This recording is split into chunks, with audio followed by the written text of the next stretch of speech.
ഈ രീതിയിൽ നമ്മൾ തെരഞ്ഞു പിടിക്കലാണ് നല്ലത്. ഒരു കാരണവശാലും ഇന്ന് ഈ വിഷയത്തിൽ നമ്മൾ കണ്ടുകൊണ്ടിരിക്കുന്ന വല്ലാത്തൊരു ദുരാചാരമുള്ളത് എന്താ? ആ അന്വേഷണത്തിനൊന്നും നിൽക്കാതെ ഓരോരുത്തരും പഠിക്കുന്ന കാലത്ത് തന്നെ തന്റെ വലയത്തിലേക്ക് പ്രേമക്കുരുക്കിട്ടുകൊണ്ട് അവിടെ റെഡിയാക്കി വെക്കുക. എന്നിട്ട് അവസാനം വാപ്പനോട് എങ്കിലും കോളെ കെട്ടിച്ചേരണം, അല്ലെങ്കിൽ ഞാൻ. ഈ ശൈലിയാണ് ഇപ്പം കൂടുതലായി വരുന്നത്. ആണും പെണ്ണും എല്ലാവർക്കും ചിലപ്പോൾ ഒന്നിലേറെയൊക്കെ ഉണ്ട്, ഒന്നുമലൊന്നും ഒതുങ്ങുന്നില്ല. ഇതുകൊണ്ട് ഒരുപാട് ദുരിതങ്ങളും ദുരന്തങ്ങളും നമ്മുടെ സമൂഹത്തിൽ ഉണ്ടായിക്കൊണ്ടിരിക്കുന്നു. അതുകൊണ്ട് പ്രിയപ്പെട്ട ചെറുപ്പക്കാരെ, പ്രേമം എന്ന് പറയുന്ന ആധുനിക ലോകത്ത് ഒരു പ്രത്യേക ട്രെൻഡുണ്ട്. അത് ഒരു ഭ്രാന്താണെന്ന് നമ്മൾ തിരിച്ചറിയണം. ആ ഭ്രാന്ത് പിടിപെട്ടവന്റെ ജീവിതം അവതാളത്തിലാവുകയാണ്. ഒന്നാമതായി പഠിച്ചുകൊണ്ടിരിക്കുന്ന കാലഘട്ടത്തിലാണ് പലപ്പോഴും ഈ ഭ്രാന്ത് തലക്ക് കയറാറുള്ളത്. അതോടെ അവന്റെ പഠനമാണ് പാതി വഴിയിൽ മുടങ്ങിപ്പോകുന്നത്. ഒരിക്കലും പെൺകുട്ടികളുടെ കൊഞ്ചലും കുഴയലും കണ്ട് അതിലകപ്പെട്ടു പോകരുത്. ആൺകുട്ടികളുടെ പഞ്ചാര വാക്ക് കേട്ട് പെൺകുട്ടികൾ അതിൽ വശംവദരാകരുത്. നിങ്ങളുടെ പഠനം മുടങ്ങിപ്പോകുന്നു ഒന്നാമത്. രണ്ടാമതായി, ആണുങ്ങളെ സംബന്ധിച്ചിടത്തോളം അത് വമ്പിച്ച ധനനഷ്ടമുണ്ടാക്കുന്നു. പ്രകൃതിയിലൊരു നിയമമുണ്ട്, ഒരാൾക്കൊരാളോട് സ്നേഹം വന്നാൽ ആ സ്നേഹിക്കപ്പെടുന്നവനക്ക് എന്തെങ്കിലും കൊടുക്കുക എന്നുള്ളത് നമ്മളെ പ്രകൃതിയുടെ തേട്ടാണ്. അതുകൊണ്ട് നമ്മൾ എന്തെങ്കിലും കൊടുത്തുകൊണ്ടിരിക്കണം. ഇവനാണെങ്കിൽ പഠിക്കുന്ന പ്രായമായിരിക്കും, എൻ്റെ അടുത്ത് പൈസ ഉണ്ടാലും എന്നാലും ഓനും കൊടുക്കണം. ഇവൻ എന്താ കൊടുക്കുക? ആദ്യം ഈ കൺമശിയോ സുർമയോ ഒക്കെ ആദ്യം വാങ്ങി കൊടുക്കുക. പിന്നെ വിലപിടിപ്പുള്ള മൊബൈലിലേക്കും ഡ്രസ്സിലേക്കും മാറും. അത് കഴിഞ്ഞിട്ട് അങ്ങോട്ട് പലതും കൊടുക്കേണ്ടി വരും ഇവന്. അങ്ങനെ കൊടുക്കുമ്പം വമ്പിച്ച ധനനഷ്ടമുണ്ടാകുന്നു. ഇതിന് പണമുണ്ടാക്കാൻ കുറുക്കു വഴി തേടുന്നു. വീട്ടിൽ നിന്നും ചിലപ്പം കളവെടുത്തും, അല്ലാത്തടത്തും കളവെടുത്തും. നിങ്ങൾ കണ്ടോ, കഴിഞ്ഞ 2 മാസം മുമ്പ് കോഴിക്കോട് പോലീസ് പിടിച്ച 25ഓളം വാഹനങ്ങൾ. ആ വാഹനങ്ങൾ പിടിച്ചെടുത്തപ്പോൾ 18 വയസ്സ് തികയാത്ത കുട്ടികളാണ് അത് മുഴുവനും ശേഖരിച്ചു വെച്ചത്. കട്ടെടുത്തതാ. കോഴിക്കോട് നഗരത്തിൽ നിന്ന് 25 വാഹനങ്ങൾ കവർച്ച ചെയ്തു കുട്ടികൾ. ഇവര് കോളേജിൽ പഠിക്കുന്ന കുട്ടികളാ. എന്തിനായിരിക്കും ഇവർക്ക് ഈ പണം? അവരേതോ പ്രേമവലയത്തിൽ പെട്ടിട്ടുണ്ടാവും. അവരെ മുമ്പിൽ പ്രൗഢി കാണിക്കണം, അവരെ സമ്പത്ത് കാണിക്കണം, അവന്റെ പൗരുഷം പ്രകടിപ്പിക്കണം. ഇതിന് പണം വേണം. അതിന് കാണുന്ന കുറുക്കു വഴികളാണ് ഇവനെ തിന്മയിലേക്ക് നയിക്കുന്നത്. ഇങ്ങനെ ഒരുപാട് ദുരന്തം പ്രേമക്കുരുക്കിൽപ്പെട്ടതിലൂടെ ഉണ്ടാകാൻ പോകുന്നു. ഇതിന്റെയും പുറമെ സ്വന്തം കുടുംബവുമായവൻ തെറ്റിപ്പിരിയേണ്ടി വരും. പലപ്പോഴും ഇവന് ഇഷ്ടപ്പെട്ടു എന്ന് പറഞ്ഞ് വരുന്നതിന് നമുക്ക് കെട്ടിച്ചു കൊടുക്കാൻ പറ്റൂല. യാതൊരു നിലക്കും മുന്നോട്ട് പോകാൻ കഴിയാത്ത കുടുംബ പശ്ചാത്തലത്തിലുള്ളവരായിരിക്കും ചിലപ്പോൾ രണ്ടാളുകളും.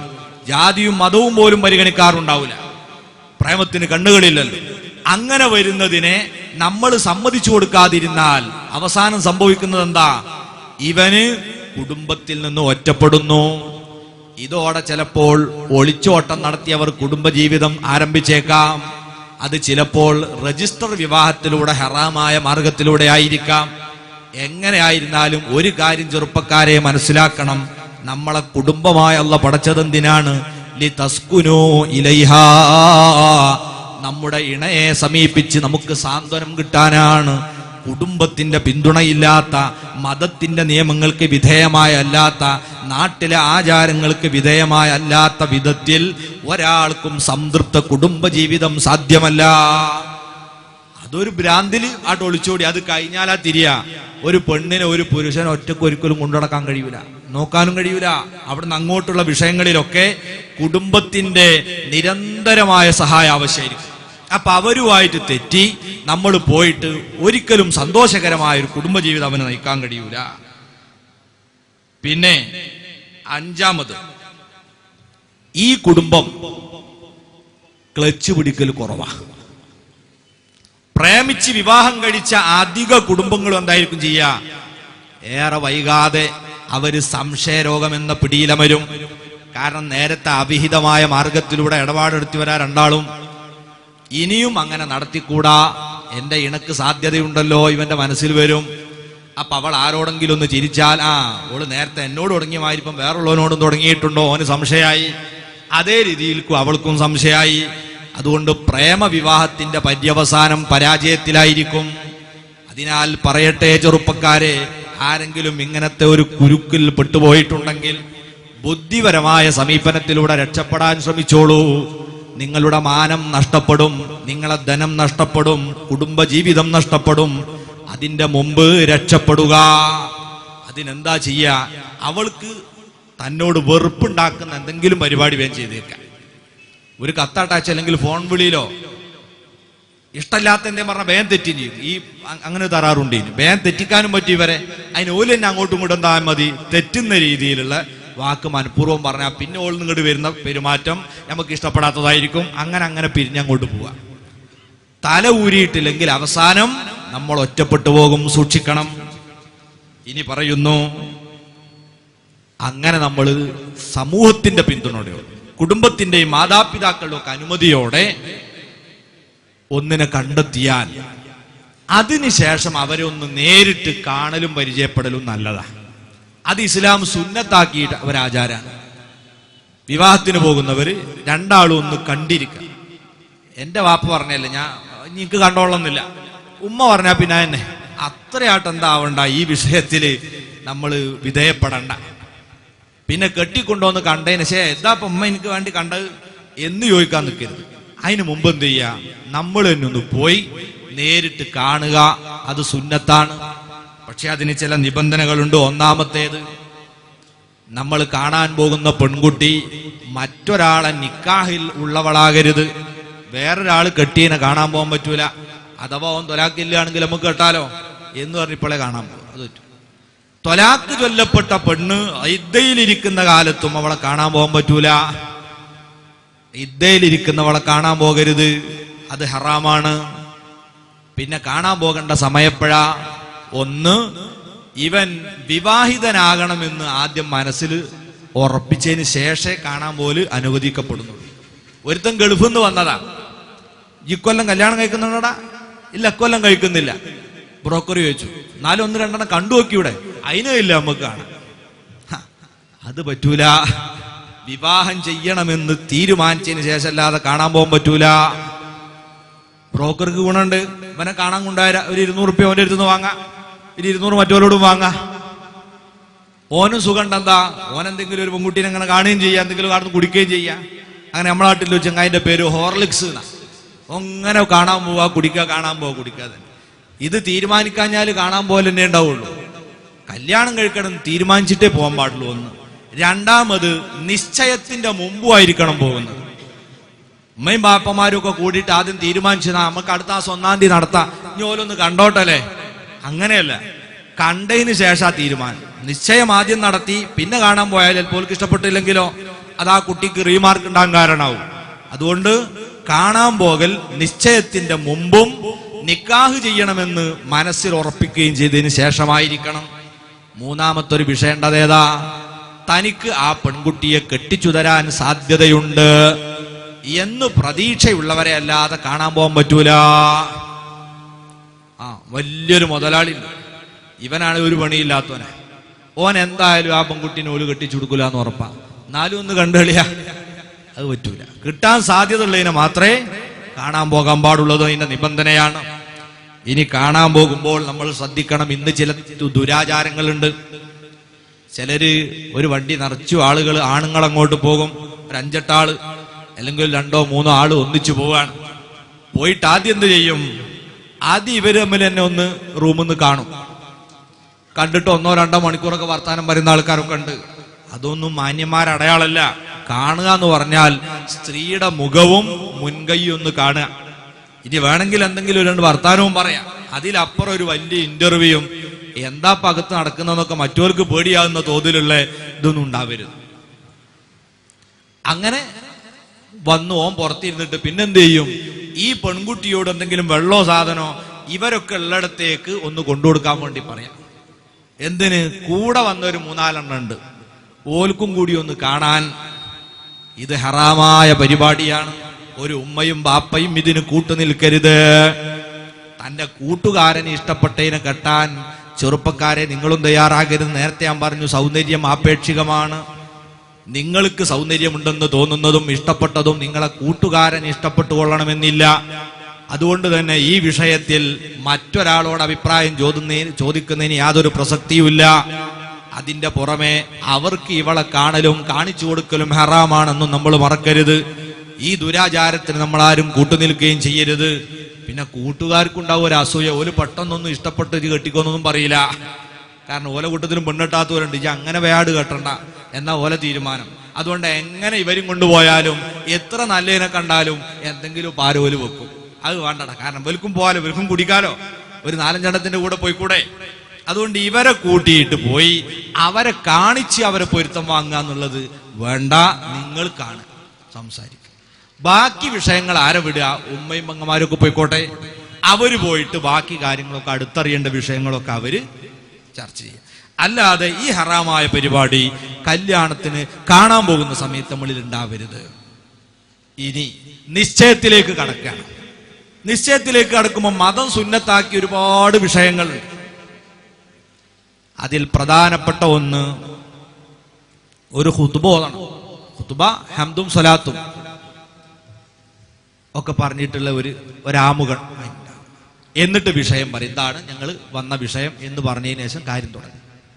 നിശ്ചയിക്കുന്ന സമയത്ത് നമ്മൾ ചിന്തിക്കേണ്ടത് ഏറ്റവും നല്ല നിക്കാഹിന് പറ്റിയ മാസം നോക്കി തിരഞ്ഞെടുക്കാൻ പറ്റുമെങ്കിൽ അത് തിരഞ്ഞെടുക്കുക.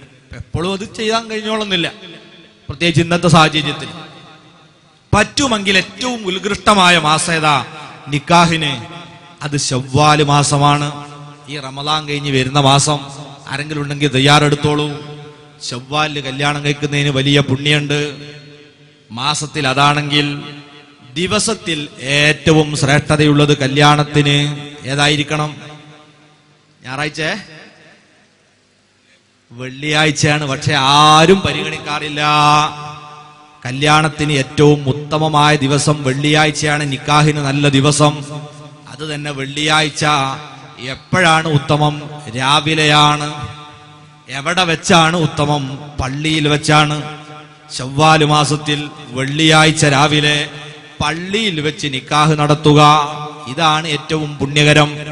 ഇനി രാവിലെ നടത്തുമ്പം ആളുകൾക്കൊക്കെ വരാൻ ബുദ്ധിമുട്ടുണ്ടെങ്കിൽ ഇന്നത്തെ സ്ഥിതി അതാ, ജുമഅക്ക് ശേഷമാക്കുന്നതും നല്ലതാണ്. എന്തിനാണ് ഇങ്ങനെ പറഞ്ഞത്? വെള്ളിയാഴ്ച ഒരു നാട്ടിലെ മുഴുവൻ പുരുഷന്മാരും പള്ളിയിൽ വരുന്ന ദിവസം. അപ്പൊ അവരൊക്കെ സാക്ഷിയാക്കി അവരൊക്കെ കാണും വിധം ഇത് നിർവഹിക്കാൻ കഴിയുക എന്നുള്ളത് ഒരു സുന്നത്താണ്. അതിലൂടെ ലക്ഷ്യമാക്കുന്നത് എന്താ? ഇനി നാളെ ഇവൻ ഒരു പെൺകുട്ടിയെയും വണ്ടീന്റെ ബാക്കിലിരുത്തി ഇങ്ങനെ പോണണ്ടാൽ ആൾക്കാർ അറിഞ്ഞില്ലെങ്കിൽ ഇവൻ തട്ടിക്കൊണ്ടുപോകുന്നൊക്കെ വിചാരിക്കൂലേ? അപ്പൊ ജനങ്ങളൊക്കെ അറിയട്ടെ, പള്ളിന്നാവട്ടെ. അതാണ് അതിന്റെ പിന്നിലുള്ള ലക്ഷ്യം. അപ്പം ഈ നിലക്കാണ് നമ്മൾ നിക്കാഹ് നടത്തുന്നതെങ്കിൽ പ്രിയപ്പെട്ടവരെ, ദുരാചാരങ്ങൾ വരൂല. നബി സല്ലല്ലാഹു അലൈഹി വസല്ലം പറഞ്ഞിട്ടുണ്ട്, ഒരു സുന്നത്ത് എടുക്കപ്പെട്ടു പോയാൽ അതിന്റെ സ്ഥാനത്ത് പിന്നീട് 100 ബിദ്അത്താണ് കടന്നുകൂടുക. ഒരു സുന്നത്ത് എടുക്കപ്പെട്ടു പോകുമ്പം ബിദ്അത്ത് ഇങ്ങനെ അങ്ങോട്ട് വരും. അത് നമ്മൾ സൂക്ഷിക്കണം. അതുകൊണ്ട് തന്നെ ഇത് നമ്മൾ പാലിച്ചാൽ പള്ളിയിൽ ആരും വെടിയടിക്കാൻ വരുമല്ലോ. പള്ളിന്റെ ഉള്ളിൽ നിന്ന് ഡാൻസ് കളിക്കാൻ വരുമോ? ഇല്ല. പള്ളിയിൽ വെച്ചാകുമ്പോ അങ്ങനത്തെ ദുരാചാരങ്ങൾക്കൊന്നും അവസരം ഉണ്ടാവില്ല. വെള്ളിയാഴ്ച ജുമാക്കും വന്നോലാകുമ്പം പിന്നെ എന്തായാലും ഭക്തി നിർഭരമായ ഒരു അന്തരീക്ഷത്തിലാണ് ഈ ചടങ്ങ് നടക്കുന്നത്. ഇത് നമ്മൾ പരമാവധി ശ്രദ്ധിക്കുക. ഇനി കല്യാണത്തിന്റെ പേരിൽ നമ്മളെ സമൂഹത്തിൽ നിലനിൽക്കുന്ന ഒരുപാട് പൊങ്ങച്ചങ്ങളും ദുരാചാരങ്ങളുമുണ്ട്. ആ ദുരാചാരങ്ങൾ ഒരു സമുദായത്തെ മാത്രം ബാധിക്കുന്നതല്ലെങ്കിലും ഇന്ന് പൊതുവിൽ കേരളീയരെ വല്ലാതെ ബാധിച്ച ഒരു ദുരാചാരമായത് മാറുകയാണ്. കേരളം മൊത്തത്തിൽ ഇന്നൊരു പ്രത്യേക സംസ്കാരത്തിന്റെ പിടിയിലേക്ക് കൂപ്പുകുത്തുന്നു. അതാണ് ഉപഭോഗ സംസ്കാരം. വാർത്താ മീഡിയകളും ടിവിയുമെല്ലാം ഇതിൽ വലിയ പങ്ക് വഹിക്കുന്നുണ്ട്. ഉപഭോഗ സംസ്കാരത്തിന്റെ ഭാഗമായി ഉൽപാദനം എന്ന് പറയുന്ന അടിസ്ഥാനപരമായ വിഷയത്തിൽ നിന്ന് കേരളീയർ പൂർണ്ണമായും പിന്മാറിയിരിക്കുകയാണ്.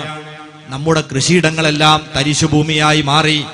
അവിടെയെല്ലാം മണ്ണിട്ട് ഇന്ന് കൃഷി ചെയ്യുന്നത് കോൺക്രീറ്റ് കെട്ടിടങ്ങളാണ്. ആരും ഇന്ന് നെല്ല് ഉൽപ്പാദിപ്പിക്കുന്നില്ല, ഒരു സാധനം ഉണ്ടാക്കുന്നില്ല.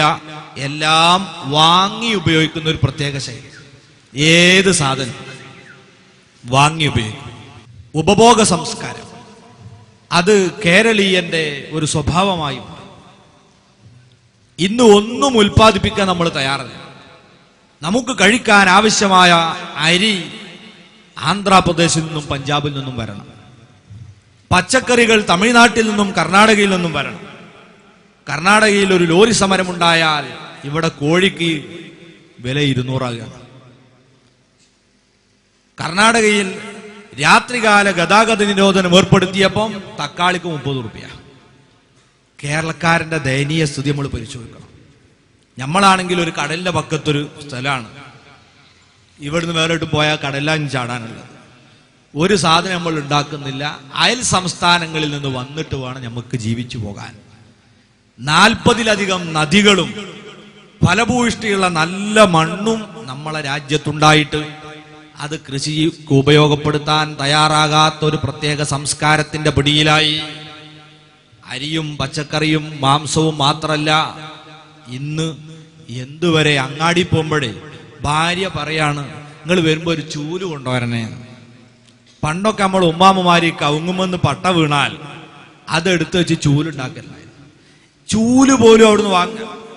ഇനി പോകട്ടെ, ഭക്ഷണം കഴിച്ചതിന് ശേഷം പല്ല് കുത്തേണ്ട ഈളില്ലേ, അത് വിദേശത്ത് നിന്ന് ഇറക്കുമതി ചെയ്ത നമ്മുടെ നാട്ടിൽ.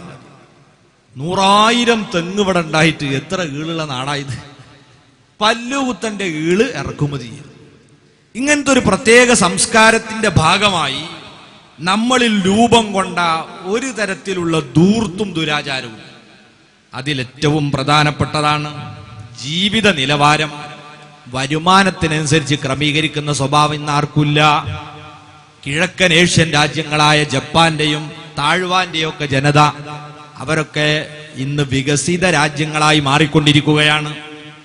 ആ രാഷ്ട്രങ്ങളിലെ ജനങ്ങളുടെ ജീവിത നിലവാരമാണ് ദരിദ്ര നാരായണന്മാരുടെ നാടായ നമ്മുടെ നാട്ടിലെ ജനങ്ങൾ സ്വീകരിച്ചത്. എന്ന് പറഞ്ഞാൽ വരവ് നോക്കിയല്ല ചെലവഴിക്കുന്നത്. ഇപ്പൊ എല്ലാവരും അങ്ങനെ, ഞാനും അങ്ങനെയാണ്. ഇവന്റെ അടുത്ത് എന്താണല്ലോ, ഒന്നുമില്ല, ഇല്ലെങ്കിലോ നിങ്ങൾ ബുദ്ധിമുട്ടണ്ട. ഇതാ ചൂഷണത്തിന്റെ ഒരുപാട് വാതായനങ്ങൾ നമുക്ക് മുമ്പിൽ തുറക്കപ്പെട്ടിരിക്കുകയാണ്. ഗവൺമെന്റ് അംഗീകൃതവും അനംഗീകൃതവുമായ ഒരുപാട് ചൂതാട്ട കേന്ദ്രങ്ങളുണ്ട്. ഇഷ്ടം പോലെ വായ്പ തരാം. നിങ്ങൾ നോക്കൂ, മീഡിയകൾ എടുത്തു നോക്കിയാൽ, പത്രം എടുത്തു നോക്കിയാൽ, പഠനത്തിന് വേണമെങ്കിൽ തരാം, നിങ്ങൾക്ക് കൃഷിക്ക് വേണമെങ്കിൽ തരാം, വീടുണ്ടാക്കാൻ തരാം, ടൂർ പോകാൻ തരാം, എന്തിനും പണം തരാം. ഇതാണ് ഇന്ന് കേരളത്തിൽ നമ്മൾ കണ്ടുകൊണ്ടിരിക്കുന്നത്. അങ്ങനെ ജീവിത നിലവാരത്തിനനുസരിച്ച് വരുമാനമില്ലാത്തവൻ ലോൺ എടുത്ത് വലിയ കൊട്ടാരണ്ടാക്കുന്നു, ലോൺ എടുത്ത് വാഹനം വാങ്ങുന്നു, ലോൺ എടുത്തുകൊണ്ട് തന്നെ പഠനം നടത്തുന്നു, എല്ലാറ്റിനും ലോണ്. അവസാനം ഇവൻ കടക്കണിയിൽപ്പെട്ട് കേരളീയൻ അതാ കൂട്ടത്തോടെ നടന്നെടുക്കുന്നത് ആത്മഹത്യാ മുനമ്പിലേക്കാണ്. ഇന്ത്യ രാജ്യത്ത് ഏറ്റവും കൂടുതൽ ആത്മഹത്യ നടക്കുന്ന സംസ്ഥാനം നമ്മളെ കേരളമാണെന്ന് തിരിച്ചറിയണം. 100% സാക്ഷരതയുള്ള കേരളത്തിലാണ് ഇന്ത്യയിൽ തമിഴ്നാടിനെ പോലും തോൽപ്പിച്ച്. പണ്ടൊക്കെ അവരായിരുന്നു ഈ ഉഷാറിൽ അത് ചെയ്യാറില്ല. ആരെങ്കിലും സിനിമാ നടൻ മരിച്ചാൽ ഞാനും പോവാന്ന് പറയാൻ ഒരുപാട് ആളുണ്ടായിരുന്നു. ഇന്നിപ്പോ അതിന്റെ ഒക്കെ മുന്നിൽ കേരളക്കാർ ആത്മഹത്യ ചെയ്യാൻ പ്രധാന കാരണം സാമ്പത്തികമായ അച്ചടക്കമില്ലായ്മയാണ്. പണമുള്ളവര് പല തോന്നിവാസവും നടത്തുന്നുണ്ട്. നിങ്ങൾ ആലോചിച്ച് നോക്കൂ, കേരളത്തിലേക്ക് വരുന്ന പണം ചില്ലറ കാശല്ല. അടിസ്ഥാനപരമായ നമ്മളെ വരുമാന മാർഗമൊക്കെ മുട്ടിയിട്ടുണ്ടെങ്കിലും നമ്മൾ വെള്ളം കുടിച്ചു പോകുന്നത് മെഴുകുതിരി പോലെ അധ്വാനിക്കുന്ന ഗൾഫുകാരുടെ ആ പണം കൊണ്ടാണ് നമ്മൾ മറക്കരുത്. അള്ളാഹു അവർക്കൊക്കെ ബർക്കത്ത് വർദ്ധിപ്പിച്ചു കൊടുക്കുമാറാകട്ടെ. എന്നാൽ പ്രിയപ്പെട്ടവരെ, ആ കൂട്ടത്തിൽ നമ്മൾ മറക്കാൻ പറ്റാത്തൊരു വിഷയം, ഇന്ന് 20 ലക്ഷത്തിലേറെ മലയാളികൾ ഗൾഫ് നാടുകളിൽ ജോലി ചെയ്യുന്നു എന്നാണ് ഔദ്യോഗിക കണക്ക്. ആ മലയാളികൾ ഒരു വർഷം കേരളത്തിലേക്ക് അയച്ചുകൊണ്ടിരിക്കുന്ന തുക 30,000 കോടി ഉറുപ്പികയാണ്. 30,000 കോടി ഉറുപ്പ്യ ഒരു വർഷം കേരളത്തിലേക്ക് അയക്കുന്നു എന്ന് പറഞ്ഞാൽ കേരളത്തെ സംബന്ധിച്ചിടത്തോളം വലിയൊരു തുകയാണ്. ഒരു വർഷത്തെ സമഗ്ര ബജറ്റ്, വികസനത്തിനുള്ള ബജറ്റ് തുകയിലേക്ക് കേന്ദ്രവിഹിതമായി കിട്ടുന്നതിന്റെ 7 ഇരട്ടിയിലധികമാണ് അത്ര ഈ 30,000. കേരളം ഒരു വർഷത്തേക്ക് വികസനത്തിന് വേണ്ടി മാറ്റിവെക്കുന്ന തുകയുടെ 1.5 ഇരട്ടിയോളം വരും ഈ 30,000 കോടി ഉറുപ്പ്യ.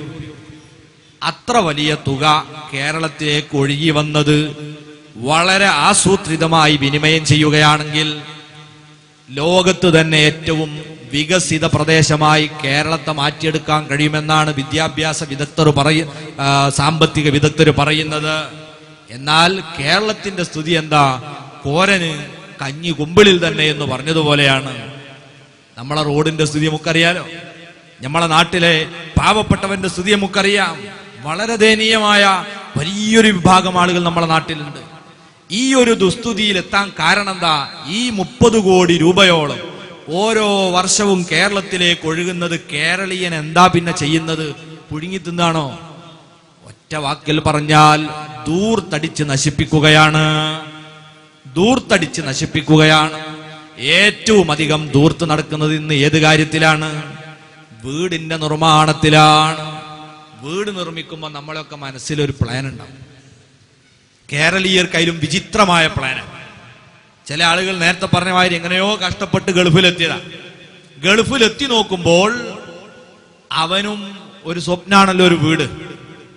അവന്റെ മനസ്സിലേക്ക് വരുന്ന സ്വപ്നം ഏതാ? അവന്റെ സ്പോൺസറുടെ അതേ വീട്. എന്നിട്ട് അതിനാണ് ഇവിടെ തറ കെട്ടുന്നത്. അവിടെ പാത്രം കഴുകുന്ന പണിയാണ് അവനുള്ളത്.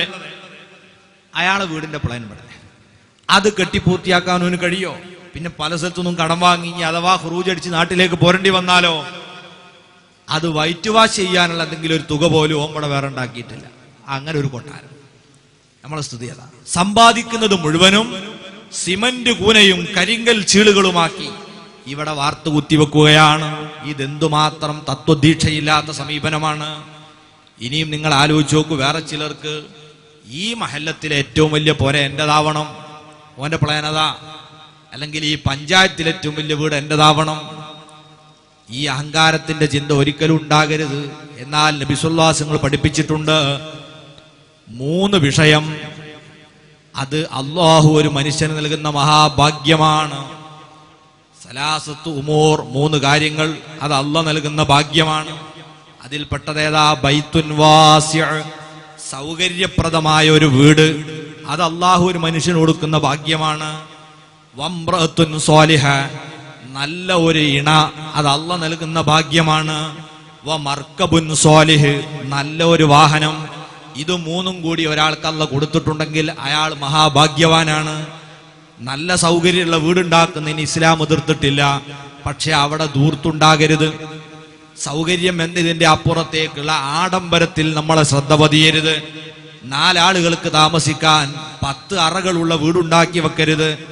ആൾപ്പാർപ്പില്ലാത്ത റൂമുകൾ, അത് പിശാചിന്റെ സങ്കേതങ്ങളായിരിക്കും. അത് തട്ടി നന്നാക്കാൻ പോലും സൗകര്യമില്ലാത്ത വിധത്തിൽ വലിയ വലിയ കൊട്ടാരങ്ങൾ നിർമ്മിക്കപ്പെടാൻ പാടില്ല.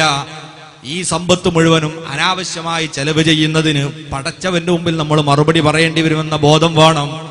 ലാളിത്യത്തിന്റെ പ്രതീകമായ മുഹമ്മദുർ റസൂലുള്ളാഹി സ്വല്ലല്ലാഹു അലൈഹി വസല്ലം നമ്മളെ പഠിപ്പിച്ചത് എന്താണ്? മഹാനായ ഉമറുൽ ഫാറൂഖ് റളിയല്ലാഹു തആല അൻഹു തങ്ങൾ നബി സല്ലല്ലാഹു അലൈഹി വസല്ലം തങ്ങളുടെ കുടുംബത്തിൽ ചെറിയൊരു പ്രശ്നം ഉണ്ടായ സമയമുണ്ട്.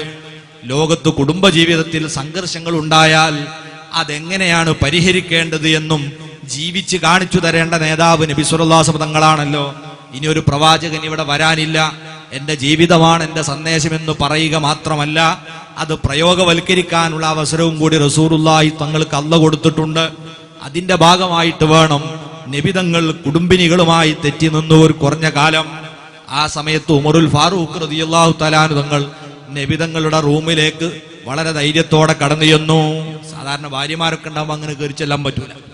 അന്ന് അവരാരുമില്ല, അവരൊക്കെ അവർ വീട്ടിൽ പോയതാ. അപ്പൊ നബി സല്ലല്ലാഹു അലൈഹി വസല്ലം കുപ്പായൊക്കെ മാറ്റി വെച്ച് കട്ടിലിൽ കിടക്കുക. ഉമർ തങ്ങളെ കണ്ടപ്പോൾ തിരുനബി സല്ലല്ലാഹു അലൈഹി വസല്ലം എഴുന്നേറ്റിരുന്നു. ഉമർ റളിയല്ലാഹു അൻഹുവിന്റെ കണ്ണിൽ നിന്ന് വെള്ളം വരുന്നു.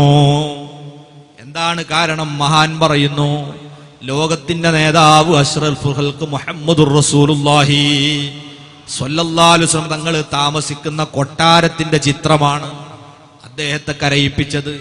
നബിതങ്ങൾ ഉറങ്ങാൻ കിടക്കുന്ന കട്ടിൽ ഈന്തപ്പനയുടെ മട്ടൽ ഉപയോഗിച്ചുകൊണ്ട് നിർമ്മിച്ച കട്ടിലാണ്.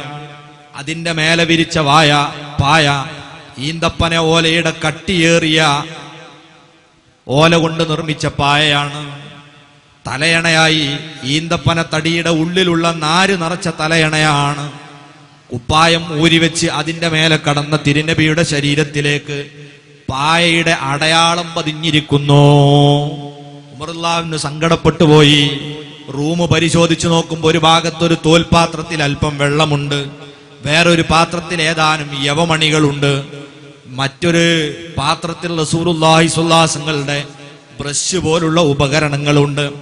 ആ കൊട്ടാരത്തിൽ വേറെ ആഡംബര വസ്തുക്കളൊന്നുമില്ല. മഹാനവറുകൾ കരഞ്ഞുകൊണ്ട് ചോദിച്ചു, നബിയേ, ദാക കിസ്റാ വ കൈസർ, അവിടുന്ന് കണ്ടില്ലേ കൈസർ രാജാക്കന്മാർ, പേർഷ്യയിലെയും റോമിലെയും ചക്രവർത്തിമാർ, അവരൊക്കെ താമസിച്ചു കൊണ്ടിരിക്കുന്നത് അമ്പരചുംബികളായ കൊട്ടാരങ്ങളിലാണ്, ആകാശം ഉമ്മ വെച്ച് നിൽക്കുന്ന ബിൽഡിങ്ങുകളിലാണ്. അവർക്കുറങ്ങാൻ നല്ല തൊട്ടിലുകളുണ്ട്, താരാട്ടുപാടാൻ തോഴിമാരുണ്ട്. വഅന്ത റസൂലുള്ളാഹി സ്വല്ലല്ലാഹു അലൈഹി വസല്ലം, നബിയേ, അങ്ങ് അല്ലാഹുവിന്റെ പ്രവാചകനല്ലേ, അതൊക്കെ ഉപയോഗിക്കാൻ ഏറ്റവും യോഗ്യൻ അവിടുന്നല്ലേ. എങ്കിലും അവിടത്തേക്ക് ഈ പായക്കു പകരം ഒരു നല്ല ബെഡ് വാങ്ങിത്തന്നാൽ അങ്ങ് സ്വീകരിക്കുമോ നബിയേ? മുഹമ്മദുർ റസൂലുള്ളാഹി സ്വല്ലല്ലാഹു അലൈഹി വസല്ലം തങ്ങൾ ആരാണ് നിങ്ങൾ പരിശോധിച്ചു നോക്കൂ. വലിയൊരു രാഷ്ട്രത്തിന്റെ അധിപനാണ്, വലിയൊരു രാജ്യത്തിന്റെ രാജാവാണ്, അതിന്റെ പുറമെ ഒരു നാട്ടിന്റെ ചീഫ് ഖാദിയാണ്, സൈനിക സർവാധിപനാണ്, പള്ളിയിലെ ഖാദിയാണ്, ഇമാമാണ്, സർവ ഡിപ്പാർട്ട്മെന്റുകളുടെയും തലവനാണെന്നതിന്റെ പുറമെ ഏറ്റവും വലിയ ദൗത്യമായ അന്ത്യപ്രവാചകൻ എന്ന പദവി അലങ്കരിക്കുന്ന നേതാവാണ്. ആ നേതാവ് ലോകത്തിന് കാണിച്ച ലളിത ജീവിതത്തിന്റെ രീതിയാണിത്. അവിടുന്ന് പറഞ്ഞു, ഉമറേ, അവരൊന്നും പരലോകത്തിൽ വിശ്വാസമില്ലാത്തവരാണ്, അവരെ സ്വർഗം ഇവിടെ കഴിഞ്ഞുപോയി. ഞാൻ ഈ ഭൂമിയെ കാണുന്നത് ഒരു യാത്രികനെ പോലെയാണ്. ഒരാൾ ഒരു വഴിയിലൂടെ യാത്ര പോകുമ്പോൾ ക്ഷീണിതനായി ഒരു മരത്തണലിൽ അല്പനേരം വിശ്രമിക്കാനിരുന്നാൽ ആ മരത്തിന്റെ പരിസരം മോടികൂട്ടാനും സൗന്ദര്യം വർദ്ധിപ്പിക്കാനും അയാൾ ശ്രമിക്കുമോ ഉമറേ? ഇല്ലല്ലോ. അയാൾക്ക് യാത്ര പോകണമെന്ന ബോധമുണ്ടാവില്ലേ? ഈ സാധുവായ ഞാൻ ആ ചിന്തയിലുള്ളവനാണ്, എനിക്ക് സ്വർഗത്തിലേക്ക് പോകാനുള്ളവനാണ്, ഇവിടെ മോടികൂട്ടി നിൽക്കാൻ എനിക്ക് സമയമില്ലെന്ന് പറഞ്ഞ് എല്ലാ സമുദായത്തിനും മാതൃക കാണിച്ച മുഹമ്മദുർ റസൂലുള്ളാഹി സ്വല്ലല്ലാഹു അലൈഹി വസല്ലം തങ്ങളുടെ ഉമ്മത്താണ് ഇന്ന് വീടുകൾക്ക് വേണ്ടി അനാവശ്യമായി സമ്പത്ത് ദൂർത്തടിക്കുന്നതെങ്കിൽ അല്ലാഹു നമ്മളെ നന്നാക്കി തരട്ടെ. വിദേശത്ത് ജോലി ചെയ്യുന്നവരെ സംബന്ധിച്ച് നടന്ന പഠനത്തിൽ പറയുന്നത്, ഹൈന്ദവ സഹോദരന്മാരിൽ നിന്ന് ലക്ഷറി സ്വഭാവമുള്ള ആഡംബര ഭവനങ്ങളുടെ ഉടമകൾ കേവലം 15% വിദേശത്ത് ജോലി ചെയ്യുന്നവരുടെ കൂട്ടത്തിൽ. ക്രൈസ്തവരിൽ 25% ആഡംബര ഭവനങ്ങൾ ഉള്ളവരുണ്ടെങ്കിൽ മുസ്ലിങ്ങളിൽ അത് 33% ആഡംബര വീടിന്റെ ഉടമകൾ.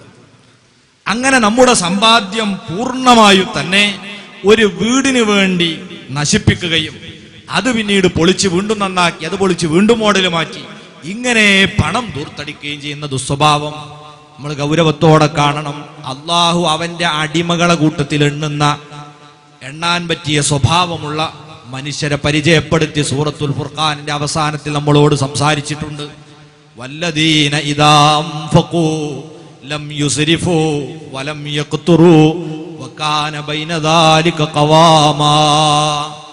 ആരാണ് സത്യവിശ്വാസി? അള്ളാന്റെ അടിമയുടെ സാമ്പത്തിക വ്യവഹാരങ്ങളുടെ രീതി ഏതാണ്? ഇദാ അൻഫഖൂ, അവർ സമ്പത്ത് ചെലവ് ചെയ്യുകയാണെങ്കിൽ ലം യുസ്രിഫൂ, അവരൊരിക്കലും ദുർവ്യയം നടത്തുകയില്ല, വലം യഖ്തുറൂ, കൊടുക്കേണ്ടടുത്ത് പിശുക്ക് കാണിക്കുകയും ഇല്ല, വകാന ബൈന ദാലിക ഖവാമാ, ഇത് രണ്ടിനും ഇടയിൽ ഒരു മിതവ്യയശീലമാണ് സത്യവിശ്വാസികൾക്കുണ്ടാവുക. ആ ഒരു ശീലത്തിനു പകരം എല്ലാം ദൂർത്തടിക്കുന്ന ഒരു സംസ്കാരത്തിലേക്ക് നമ്മൾ പോയിക്കൊണ്ടിരിക്കുന്നു. അതുകൊണ്ട് തന്നെ നമ്മുടെ സമ്പാദ്യം അത് ഈ ഉപഭോഗ സംസ്കാരത്തിന്റെ ഭാഗമായി അത് നശിപ്പിച്ചു കളയുന്നതിന് പകരം നമ്മൾ ആസൂത്രിതമായി ഉപയോഗപ്പെടുത്താൻ ചിന്തിക്കുക. അതോടൊപ്പം തന്നെ നമ്മുടെ കല്യാണങ്ങൾ പോലുള്ള വിഷയങ്ങൾ കടന്നു വരുമ്പോൾ കടം വാങ്ങിയും ലോൺ എടുത്തു പോലും ആഡംബര കല്യാണങ്ങൾ നടത്തുന്ന ദുസ്വഭാവത്തിൽ നമ്മൾ പിന്തിരിയണം. നിങ്ങൾ ആലോചിച്ചു നോക്കൂ, ഇന്ന് കല്യാണത്തിന്റെ പേരിൽ എന്തെല്ലാം ദുർവിനിയോഗങ്ങളാണ്. ഈ അടുത്ത് ഞാൻ കോഴിക്കോട്ട് നമ്മൾ SYSന്റെ ഓഫീസിലിരിക്കുമ്പോൾ ഒരു വലിയ പണക്കാരൻ കല്യാണത്തിന് ക്ഷണിച്ചുകൊണ്ട് ഒരു കത്ത് തന്നു. ആ കത്ത് ഏകദേശം എങ്ങനെയുണ്ട്? നമ്മളൊരു പ്രധാനമന്ത്രിക്കോ പ്രസിഡന്റിനൊക്കെ കൊടുക്കുന്ന ഒരു മെമ്മോറാണ്ടം പോലെ ഒരു ഫയല്. അപ്പൊ ആ ഫയല് തുറന്നു നോക്കുമ്പോ അതിൻ്റെ ഉള്ളിലൊരു 4-5 ക്ലിയർ വെള്ള പേപ്പർ, ഒന്നും അതിൽ എഴുതിയിട്ടില്ല. പിന്നെ നടുവിലൊരു പേപ്പർ ഉണ്ട്, അതില് സ്വർണത്തിന്റെ കളറിൽ ഇംഗ്ലീഷിൽ എന്തോ എഴുതിയിട്ടുണ്ട്. ഇത് കിട്ടിയപ്പോ ഞാൻ ചോദിച്ചു ഇത് എന്താണ്. അപ്പോൾ പറഞ്ഞ നമ്മളെ മകളെ കല്യാണം ഉണ്ട്, അതിന്റെ കത്താണ്. ഒന്ന് നമ്മൾ അവിടെ ചിന്തിക്കുക, ഈ കല്യാണത്തിനൊക്കെ നമ്മൾ ക്ഷണിക്കൽ നമ്മളെ നാട്ടിലുള്ള സാധാരണക്കാരായ ജനങ്ങളെ ക്ഷണിക്കുന്ന ഒരു പരിപാടിയല്ലേ. അതിന് ക്ഷണിക്കാൻ നമ്മളെ മലയാളവും നമ്മളെ കന്നഡയൊക്കെ പോരെ. അവിടെ നമ്മൾ ഈ സായിപ്പന്മാര് ഇംഗ്ലീഷിൽ എഴുതിയെങ്കിലേ എന്റെ കല്യാണം ഗംഗേമ, അതൊക്കെ ഒരു തരത്തിലുള്ള നമ്മളെ സംസ്കാരത്തെ അവഗണിച്ചുകൊണ്ട് മറ്റത് വാടിപ്പുണരുക.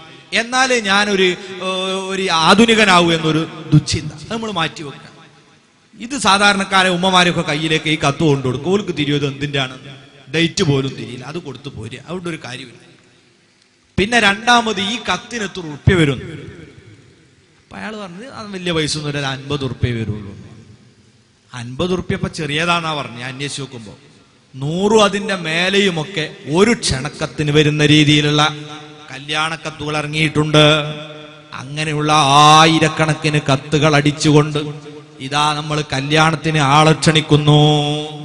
പ്രിയപ്പെട്ടവരെ, നമ്മളെ മകളെ കല്യാണം ഇങ്ങനെ അങ്ങ് നടക്കുമ്പം നമ്മുടെ അയൽവക്കത്തുണ്ട് ഒരു അനാഥയായ പെൺകുട്ടി. അവൾക്ക് 20ഉം 30ഉം ഒക്കെ വയസ്സായി.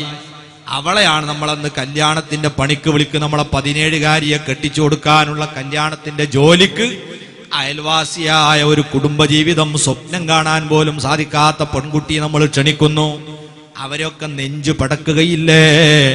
ഈ അനാവശ്യ ചെലവിന്റെ ഒരു ചെറിയ വിഹിതമെങ്ങാനും നമ്മളെ കല്യാണത്തിന്റെ ദിവസം ഒരു പാവപ്പെട്ട കുട്ടിയുടെ കൂടെ കല്യാണം നടക്കട്ടെ എന്ന് ചിന്തിക്കാൻ ഒരു പണക്കാരന് സാധിച്ചാൽ അത് സമൂഹത്തിന് വലിയ അഭിമാനമല്ലേ?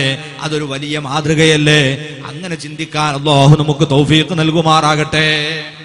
ഇതിനു പുറമെ ഇപ്പോഴുള്ള ഒരു പരിപാടി എന്താ? പത്രത്തിൽ പരസ്യം.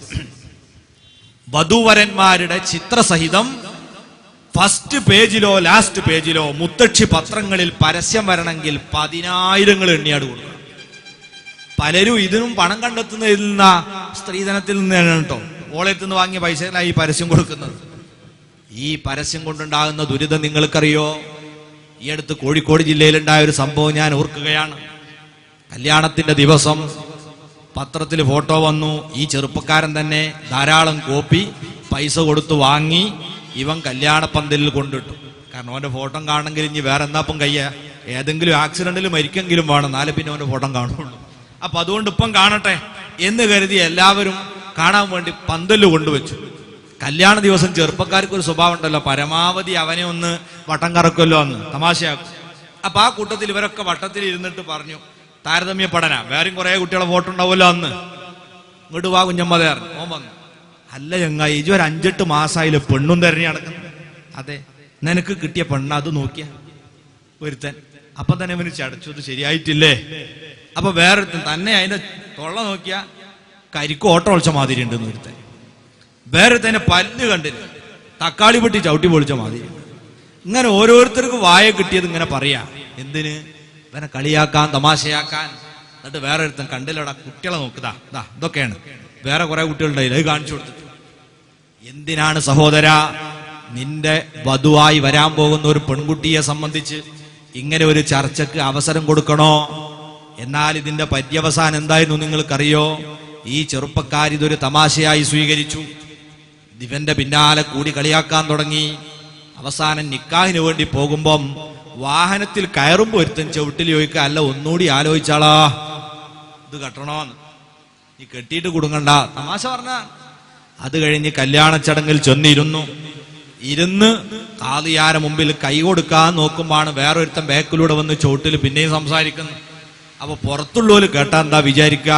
ഇവനൊരു 3-4 പെണ്ണ് കെട്ടി പരിചയമുള്ള ഒരുത്തനാണ്, ഓനെന്തെങ്കിലും ക്ലാസ് കൊടുക്കുക എന്നാ വിചാരിക്കുക. ഇവനെന്താ ചോദിക്കുന്നത്? ഒന്നുകൂടി ചിന്തിച്ചോ, ഇത് കെട്ടിയിട്ട് കൊടുക്കാൻ നിൽക്കണ്ട. ഓനും തമാശയാക്കിയതാണ്. ഏതായാലും അതൊക്കെ അവഗണിച്ചവൻ നിക്കാഹ് നടന്നു.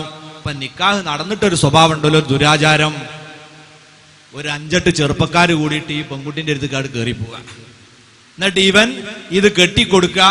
മറ്റോലൊക്കെ അതിനനുസരിച്ചുള്ള ചില തമാശകളൊക്കെ പറയാ, ചിലർ തോണ്ടുക മാന്തുക, വാട്ടർ ലെവലിലുള്ളവർ അവരുടെ രീതിയിലുള്ള പ്രവർത്തനമൊക്കെ നടത്തുകയും ചെയ്യും. ഇതാണ് ഇന്ന് നടക്കുന്ന ദുരാചാരം. അവിടെയാണ് നമ്മുടെ മഹല്ല് ഭാരവാഹികൾക്കൊക്കെ നട്ടെല്ല് മുളക്കേണ്ടത്. എങ്ങനെയാ മുളക്കേണ്ടത്? ഈ ഇത് കെട്ടാൻ പോകുമ്പോൾ തന്നെ നമ്മൾ എഴുന്നേറ്റ് എന്ന് പറയാം, ഞാൻ ആരാന്നറിയോ, ഞാൻ ഇവിടുത്തെ മഹല്ല് പ്രസിഡന്റാണ്, അതുകൊണ്ട് ഞാൻ പറയുന്നു നിങ്ങളാരും അങ്ങോട്ട് പോകരുത്, പോവുകയാണെങ്കിൽ ഇപ്പം മാത്രമേ പോകാവൂ എന്ന് പറഞ്ഞാൽ ആ ഗർവൊന്നും ഇപ്പോഴത്തെ യുവാക്കൾ അംഗീകരിച്ചു തരൂല.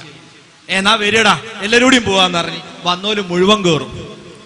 ആ ശൈലിയൊക്കെ ഒഴിവാക്കി. അങ്ങനത്തെ കാരണന്മാരൊന്നും ഇപ്പല്ല. ഇപ്പൊ നമ്മൾ വിനയത്തോടെ പറയാം, മക്കളെ ഞങ്ങളെ നാട്ടില് സാധാരണ ഇങ്ങനെ ഒരു സ്വഭാവം ഉണ്ട്, ഇങ്ങനെ കെട്ടിക്കൊടുക്കുമ്പോൾ ഭർത്താവ് മാത്രമേ പോകാറുള്ളൂ, വേറെ ആരും പോകാറില്ല എന്ന് മാത്രം പറഞ്ഞാൽ ആ കുട്ടികൾ ആരും പോവില്ല. ഓൻ തന്നെ പറയാ പിന്നെ കെട്ടിക്കൊടുക്കാം, ഓനും പോവില്ല. പിന്നെ അത് മതി. അല്ലാതെ അങ്ങനത്തെ ഒരു ചടങ്ങ് നിർബന്ധമൊന്നുമില്ല അവിടെ. എന്നിട്ട് അവിടെ പോയിട്ട് പല പേക്കൂത്തും കാണിക്ക. ഇവന്റെ കൂടെ എന്ത് ചെയ്തു, 5-8 എണ്ണം കയറി നേരെ ഈ പെൺകുട്ടിയുടെ മുമ്പിൽ ചെന്നുകൊണ്ട് ഇവര് സംസാരിച്ചതെന്താ? അല്ലടാ, ഫോട്ടോത്ത് കണ്ടപ്പോ ഇതിനേക്കാളും ഉഷാറുണ്ടായിരുന്നു, നേരിട്ട് കണ്ടു നോക്കുമ്പോ അതിനേക്കാളും മോശമാണല്ലോ. ഈ പെൺകുട്ടി കേൾക്ക പറയാണ്. ഇതോടെ പൂർണ്ണമായും ഈ ചെറുപ്പക്കാരന്റെ മനസ്സ് ചടച്ചു. അവൻ അവിടെ നിന്ന് ഇറങ്ങിപ്പോന്നു.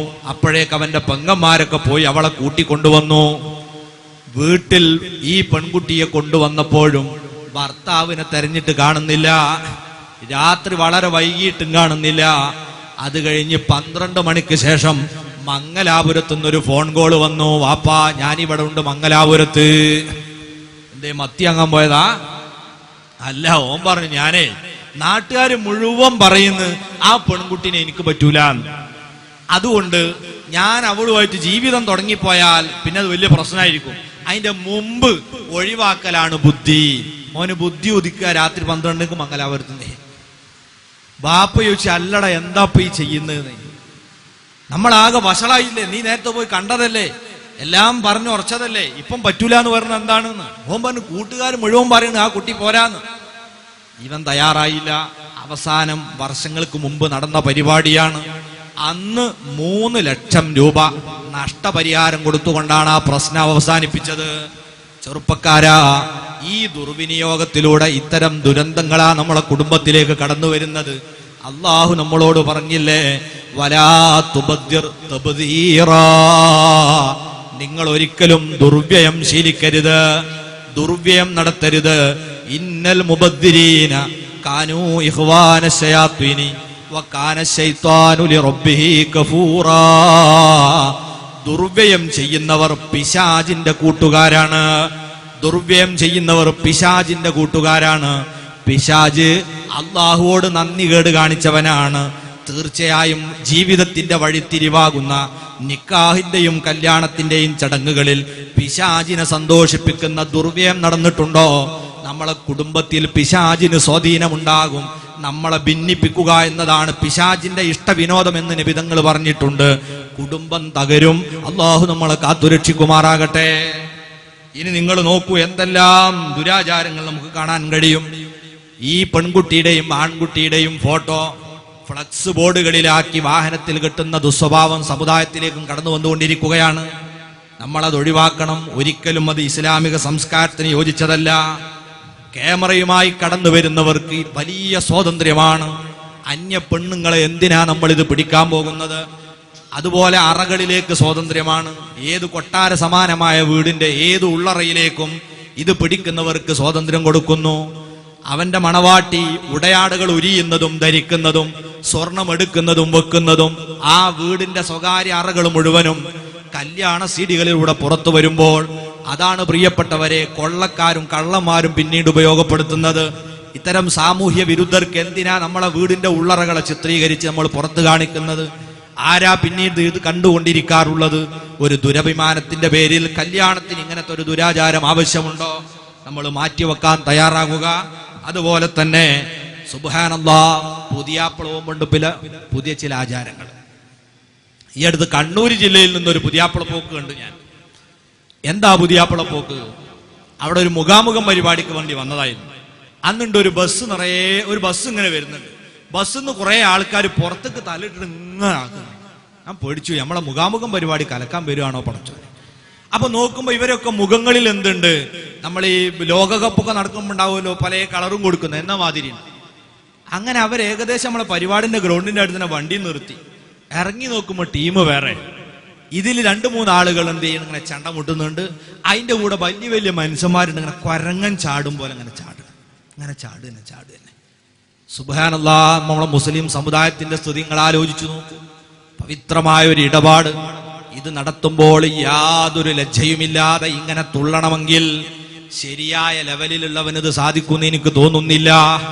നേരത്തെ നമ്മൾ പറഞ്ഞ വാട്ടർ ലെവലിലേക്ക് ഉയർന്നവനെ ഇതൊക്കെ ചെയ്യാൻ പറ്റൂ. നിങ്ങൾ ചിന്തിക്കണം, അള്ളാന്റെ ഹബീബ് പറഞ്ഞു, ഇന്നലി കുല്ലി ദീനിൻ ഖുലുഖാ, ഓരോ മതത്തിനും ഒരു പ്രത്യേക സംസ്കാരമുണ്ട്, ഒരു സ്വഭാവമുണ്ട്. എന്നാൽ വഖുലുഖുൽ ഇസ്ലാമി, ഈ മതത്തിന്റെ സ്വഭാവം എന്താണെന്നറിയുമോ? അൽ ഹയാ, ലജ്ജ എന്ന് പറയുന്ന ഒന്നാണ്. ഇത്തരം അനാവശ്യങ്ങൾ ചെയ്യാൻ നാണം വേണം, ലജ്ജ വേണം. ലജ്ജ ഉണ്ടായാലും ഇത് ചെയ്യാൻ പറ്റൂല. ലജ്ജ ഇല്ലാത്തവൻ എന്തും ചെയ്യാം. റസൂലുള്ളാഹി പറഞ്ഞില്ലേ, ഇദാലം തസ്തഹി ഫസ്ന മാ ശിഅത, നാണമില്ലേ നീ എന്തെങ്കിലും ചെയ്തോ, കണ്ടതുപോലെ കൂട്ടിക്കോ എന്നാണ് നബി തങ്ങൾ പറഞ്ഞു. അവർക്ക് എന്തും യോജിക്കും. അപ്പൊ ഈ ജാതി കോമാളിത്തരം നമ്മൾ നടത്തി. മറ്റൊരിക്കലും ഒരു പുതിയാപ്പള വരനെ കുറിച്ച് ഞാൻ കേട്ടു. അതെന്താ? പുതിയാപ്പള കയറിയത്, പുതിയാപ്പള ധരിച്ചത്, നിക്കാഹൊക്കെ നേരത്തെ കഴിഞ്ഞ പരിപാടിയാണ്, ഒരു കള്ളിത്തുണി, പിന്നെ കയ്യിൽ ഒരു കഞ്ഞിപ്പുറാക്ക് ബനിയൻ, ഞങ്ങളെ മലപ്പുറം ഭാഷയെ പറഞ്ഞാൽ അതുപോലെ ഒരു തോർത്തുമുണ്ട്, ഒരു തലയെ കെട്ടും. പുതിയാപ്പള വരികയാണ്. എന്നിട്ട് ഇയാൾ കയറിയ വാഹനം ഏതാ? നായ്ക്കുർക്കൻ എന്ന് നമ്മളാടൊക്കെ പറയും. ഇവിടെ ഉണ്ടോ അങ്ങനത്തെ പേരെന്ന് അറിയില്ല. ഉണ്ടോ? ചെറിയ കൊട്ടവണ്ടിയില്ലേ, ലോറിന്റെ അഞ്ചൻ, പിക്കപ്പിന്റെ അഞ്ചൻ, അതിലാണ് ഇവൻ കയറി. കാറിലൊന്നുമല്ല, അതിൽ കയറിയിട്ടോ ഇങ്ങനെ ഇളിച്ച് നിൽക്കുക. കല്ലെടുത്തെറിയണ്ടേ പ്രിയപ്പെട്ടവരെ? നമ്മളെ സമുദായത്തിന്റെ സ്ഥിതിയാണിത്. അല്ലാഹു നമ്മളെ വിളിച്ചു പറഞ്ഞത് എന്താണ്? കുന്തും ഖൈറ ഉമ്മത്തിൻ ഉഖ്രിജത് ലിന്നാസ്, ജനങ്ങൾക്ക് മാതൃക കാണിച്ചു കൊടുക്കാൻ അല്ലാഹു പ്രത്യേകം തെരഞ്ഞെടുത്ത സമുദായമാണ് നിങ്ങൾ. തഅ്മുറൂന ബിൽ മഅറൂഫി വതൻഹൗന അനിൽ മുൻകർ, എല്ലാ നല്ല കാര്യങ്ങൾ ഉപദേശിക്കുകയും നീചവും നികൃഷ്ടവുമായ കാര്യങ്ങളിൽ നിന്ന് ജനങ്ങളെ തടയുകയും ചെയ്യേണ്ട സമുദായം പൊതുനിരത്തിലുകളിൽ ഇറങ്ങി ഈ സമുദായത്തെ അപമാനിക്കുന്ന ഇത്തരം പ്രവർത്തനങ്ങളിൽ ഏർപ്പെടുമ്പോൾ നമുക്ക് ലജ്ജ തോന്നുന്നില്ലേ? അല്ലാഹു നമ്മളെ ചെറുപ്പക്കാർക്ക് നല്ല ബുദ്ധി നൽകുമാറാകട്ടെ, കാരണവന്മാർക്ക് പക്വത വർദ്ധിപ്പിക്കുമാറാകട്ടെ. നിങ്ങൾ ആലോചിച്ച് നോക്ക്, നമ്മൾ നാണം കെട്ടുപോവാണ്. ഒരു കാലത്ത് നമ്മളെ മാതൃകയാക്കി ഈ മതത്തിലേക്ക് കടന്നു വന്നവർ നമ്മൾ ഇവിടെ ഉള്ളത് കൊണ്ട് ഇങ്ങോട്ട് വരുന്നില്ല. സുബ്ഹാനല്ലാഹ്, അതല്ലേ ഇന്നത്തെ സ്ഥിതി. ഈ ദുസ്ഥിതി നമ്മൾ മാറ്റിയെടുക്കാൻ ഇത്തരം ജീർണതകളില്ലാത്ത നമ്മുടെ വ്യവഹാരങ്ങളും ഇടപാടുകളും നടത്താൻ നമ്മൾ മുന്നോട്ട് വരണം. ഇനി നിങ്ങൾ ആലോചിച്ച് നോക്ക്, എന്തെല്ലാം ദുരാചാരങ്ങൾ. സുബ്ഹാനല്ലാഹ്, ഞാനിവിടെ വന്നപ്പം പറയുന്നത് കേട്ടു, പെരുന്നാൾക്കൊക്കെ ഇവിടെ ഇതിനോട് സമാനമായ ചില ആചാരങ്ങൾ, സൈക്കിൾ റേസിംഗ് എന്നൊക്കെ പറഞ്ഞിട്ട്. ഒരങ്ങാടിയിലേക്ക് ഒരു സത്യവിശ്വാസി വരുമ്പം ശീലിക്കേണ്ട മര്യാദ ഖുർആൻ നമ്മളെ പഠിപ്പിച്ചിട്ടില്ലേ? അള്ളാന്റെ റസൂൽ നമ്മളെ പഠിപ്പിച്ചു, ഇയ്യാക്കും വൽ ജുലൂസ ഫി തുർഖാത്ത്. ഹബീബായ നബി നിങ്ങൾ പറയുന്നു, അങ്ങാടിയിൽ അനാവശ്യമായി ഇറങ്ങിയിരിക്കുന്നത് നിങ്ങൾ സൂക്ഷിക്കണം, റോഡുകളിലേക്ക് വെറുതെ വന്നു നിൽക്കുന്നത് നിങ്ങൾ ഉപേക്ഷിക്കണം. എന്താണ് അതിന്റെ കാരണം? അഹബ്ബുൽ ബിലാദി ഇലല്ലാഹി തആല മസാജിദുഹാ, ഭൂമിയിൽ അല്ലാഹ്ക്ക് ഏറ്റവും ഇഷ്ടപ്പെട്ട സ്ഥലം പള്ളികളാണ്. അവിടെ ദൈവിക സ്മരണകളും മനസ്സിന് മാറ്റമുണ്ടാകുന്ന പരിപാടികളുമാണ് നടക്കുന്നത്. അതേ സമയത്ത് വഅബ്ഗളുൽ ബിലാദി ഇലല്ലാഹി അസ്വാഖുഹാ, അല്ലാഹുവിന് ഏറ്റവും വെറുപ്പുള്ള സ്ഥലം അത് അങ്ങാടിയാണ്. അങ്ങാടിയിൽ തോന്നിവാസ്യങ്ങളാണ് നടക്കുന്നത്. അതുകൊണ്ട് തന്നെ അങ്ങാടിയിൽ നിങ്ങൾ വെറുതെ ചെന്നിരിക്കരുതെന്ന് പറഞ്ഞപ്പം സ്വഹാബത്ത് പറഞ്ഞു, നബിയെ, ഞങ്ങൾക്ക് തൊഴിലാളികളെ കിട്ടാനും ഞങ്ങൾക്ക് തൊഴിൽ കിട്ടാനും ഞങ്ങളെ കച്ചവടം നടത്താനും ഒക്കെ അങ്ങാടി പോക്ക് നിർബന്ധമാണല്ലോ, എന്താ ചെയ്യാ? അപ്പൊ റസൂലുള്ളാഹി നിങ്ങൾ പറഞ്ഞു, എങ്കിൽ റോട്ടിലേക്ക് ഇറങ്ങേണ്ടി വന്നാൽ റോഡിന്റെ അവകാശങ്ങളൊക്കെ നിങ്ങൾ വിട്ടുകൊടുക്കണം. റോട്ടിലിറങ്ങുന്ന സത്യവിശ്വാസി ഒരിക്കലും ട്രാഫിക് ജാം ഉണ്ടാക്കാൻ പാടില്ല, മറ്റു വാഹനങ്ങൾക്ക് തടസ്സമുണ്ടാകുന്ന രീതിയിൽ നടന്നു പോകാൻ പാടില്ല, മറ്റു വാഹനങ്ങൾക്ക് സഞ്ചരിക്കാൻ പറ്റാത്ത വിധത്തിൽ തന്റെ വാഹനത്തെ നടുറോട്ടിലിടാൻ പാടില്ല. പാർക്ക് ചെയ്യുമ്പം സൂക്ഷിക്കണം, ഇവിടത്തെ ഏതൊക്കെ ട്രാഫിക് നിയമങ്ങളുണ്ടോ ഇത് മുഴുവനും പാലിക്കൽ മതത്തിന്റെ ഭാഗമായി തന്നെ സത്യവിശ്വാസിക്ക് കടമയാണ്. അത് ഭരണകൂടത്തിന്റെ നിയമല്ലേ എന്ന് നമുക്ക് ധിക്കരിക്കാൻ പാടില്ല. ഇസ്ലാം പറയുന്നു റോട്ടിലിറങ്ങുന്നവൻ അതിന്റെ ആദാബുകളൊക്കെ പാലിച്ചിരിക്കണം. എന്നിട്ട് റസൂലുള്ളാഹി പിന്നെയും വിശദീകരിക്കുന്നു അതിന്റെ മര്യാദയിൽപ്പെട്ട വേറെയും ചില കാര്യങ്ങളുണ്ട്. ഒന്ന് റദ്ദുസ്സലാം, റോട്ടിലിറങ്ങി നിൽക്കേണ്ടി വന്നാൽ അതിലൂടെ നടന്നു പോകുന്ന വിശ്വാസികൾ സലാം പറഞ്ഞാൽ അവരോട് മടക്കണം. അതുപോലെ തന്നെ ഗദ്ദുൽ ബസർ, അവിടെ ശരീരം മറക്കാതെ നടന്നു പോകുന്നവരെ കണ്ടാൽ കണ്ണ് അടച്ചു കളയണം. എല്ലാവരും വരുന്ന സ്ഥലമാണ് അങ്ങാടി. മാന്യതയുള്ളവരും ഇല്ലാത്തവരും അവിടെ കറങ്ങി നടക്കും. ഹറാം കണ്ടാൽ കണ്ണു പൂട്ടിക്കളയണം. അതുപോലെ ഇമാത്തത്തുല്ലദാ, അവിടെ എന്തെങ്കിലും തടസ്സങ്ങൾ, ട്രാഫിക്കിന് തടസ്സമുണ്ടാക്കുന്ന വല്ലതും കണ്ടാൽ, കുഴി കണ്ടാൽ, കല്ല് കണ്ടാൽ, മുള്ളു കണ്ടാൽ അത് മാറ്റിക്കൊടുക്കേണ്ടത് സത്യവിശ്വാസിയുടെ ബാധ്യതയാണ്. അങ്ങാടിയിൽ ഇങ്ങനെ ഇരിക്കുമ്പോ നല്ലൊരു കുഴിയുണ്ട്, ആ കുഴിയിൽ വെള്ളവും നിറഞ്ഞിരിക്കുക. അപ്പൊ മുസ്ലിം ചെറുപ്പക്കാരൻ അതിന്റെ അപ്പുറത്തുള്ള ഓവാലത്തുമ്പിൽ ഇങ്ങനെ ഇരിക്കുന്നു. എന്തിനാ ഇരിക്കുന്നത്? വരുന്ന കാറുകൾ ആ കുഴിയിലേക്ക് ചാടുമ്പോൾ, വെള്ളം തെറിക്കുമ്പോൾ കൈകൊട്ടിച്ചിരിക്കാൻ പാടില്ല ചെറുപ്പക്കാരെ. അങ്ങനെ ഒരു കുഴി നമ്മുടെ കണ്ണിൽപ്പെട്ടാൽ അത് കല്ലിട്ട് തൂർക്കുക എന്നത് നമ്മളെ കടമയാണെന്ന് സയ്യിദുനാ റസൂലുള്ളാഹി സ്വല്ലല്ലാഹു അലൈഹി വസല്ലം പഠിപ്പിച്ച ആശയമാണ്. അവിടെ എന്തെങ്കിലും തടസ്സമുണ്ടായാൽ അത് നീക്കം ചെയ്യണം.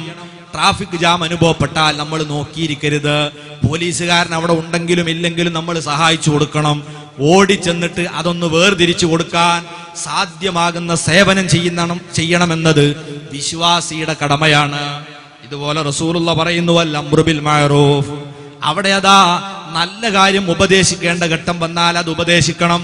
സംഘട്ടനത്തിന്റെ വക്കോളം എത്തുന്ന പ്രശ്നങ്ങൾ അങ്ങാടിയിൽ ഇടക്കിടക്കുണ്ടാകും. ആ അടിയൊന്ന് കാണട്ടെ എന്ന് പറഞ്ഞ് മാറി നിന്നുകൂടാ. അതില്ലായ്മ ചെയ്യാൻ സതുപദേശം നടത്തണം. ഈ പെരുമാറ്റങ്ങളൊക്കെ അങ്ങാടിയിൽ പാലിക്കണമെന്ന് പഠിപ്പിച്ച ഒരു മതത്തിന്റെ അനുയായികൾക്ക് എങ്ങനെയാണ് തന്റെ വാഹനവും എടുത്ത് മറ്റുള്ള വാഹനങ്ങളെയൊക്കെ തടസ്സപ്പെടുത്തും വിധം നടുറോട്ടിലൂടെ റേസിംഗ് നടത്താൻ സാധിക്കുക? ഒരിക്കലും സാധ്യമല്ല. അള്ളാഹു നമ്മളോട് പറഞ്ഞതെന്താണ്?